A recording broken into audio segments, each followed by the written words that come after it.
ಅತ್ತಿ ಬರ್ರಿ ಊಟಕ್ಕೆ ಬಡಿಸ್ತೀನಿ, ಎಲ್ಲ ಅಡ್ಗೆ ಆಗ್ಯದ. ಬಂದೆ ಬಂದೆ, ಇಲ್ಲಿ ಮಾತಾಡ್ಲಿಕತ್ತೀನಲ್ಲ, ಒಂದು ನಾಲ್ಕೇ ಹಪ್ಪಳ ಕರಿ ಬರ್ತೀನಿ.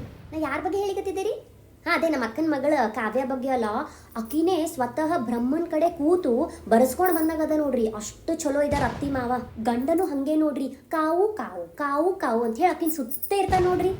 ಎಲ್ಲ ಊರಿಂದ ಕಳಿಸ್ತಾರ ನೋಡ್ರಿ ಅವ್ರ ಅತ್ತಿ ಮಾವ. ಅಕ್ಕಿ, ಬ್ಯಾಳಿ, ಗೋಧಿ ಹಿಟ್ಟು, ಶೇಂಗಾ, ಪುಟಾಣಿ, ಸಕ್ರಿ ಎಲ್ಲ ಎಲ್ಲ ಬರೀ ಒಂದು ಉಪ್ಪು ಅಂತ ಅಂದ್ಕೋಬೇಕು ನೋಡ್ರಿ ಅವ್ರ ಅತ್ತಿನೂ ಭಾರಿ ಮಾಡರ್ನ್ ಇದಾರ ನೋಡ್ರಿ. ಆ ಡ್ರೆಸ್ ಹಾಕೊಂಡು ಈ ಡ್ರೆಸ್ ಹಾಕೊಂಡು ಅಂಥವೆಲ್ಲ ಏನೂ ಇಲ್ಲೇ ಇಲ್ಲ ನೋಡ್ರಿ. ಆಕೆಗೆ ಪಾಳಿಗೆ ಆಕೆಗೆ ಬಿಡ್ತಾರ ಆರಾಮಾಗಿ. ಮೊನ್ನೆ ಇಬ್ರು ಅತ್ತಿ ಸೊಸಿ ಹೋಗಿ ಸಿನಿಮಾ ನೋಡಿ ಬಂದಾರಂತ ನೋಡ್ರಿ.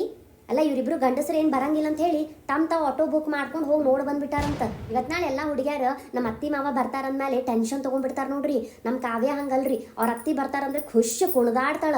ಚಲೋ ಚಲೋ ಅಡಿಗೆ ಎಲ್ಲ ಮಾಡಿ ಹಾಕ್ತಾರ, ಉಣ್ಲಿಕ್ಕೆ ಸಿಗ್ತದಂತ ಹೇಳಿ. ಅಯ್ಯ ಪುಣ್ಯ ಮಾಡ್ಯಾಡ್ರಿ ಆಕಿ ಇಂಥ ಮನೆ ಸಿಗ್ಲಿಕ್ಕೆ. ನಿಂದ್ರಿ, ಆಕಿ ನಮ್ಮ ಸೊಸಿ ಏನೋ ಮಾತಾಡ್ತಾಳಂತ. ಹೂರಿ ಆಂಟಿ, ಎಲ್ಲರೂ ಕಾವ್ಯ ಹಂಗೆ ಪುಣ್ಯ ಮಾಡಿರ್ಬೇಕಲ್ರಿ. ಹಾಂ, ನಮ್ಮಂಗೂ ಸ್ವಲ್ಪ ಮಂದಿ ಇರ್ತಾರ, ಹೌದಿಲ್ರಿ ಅತ್ತಿ?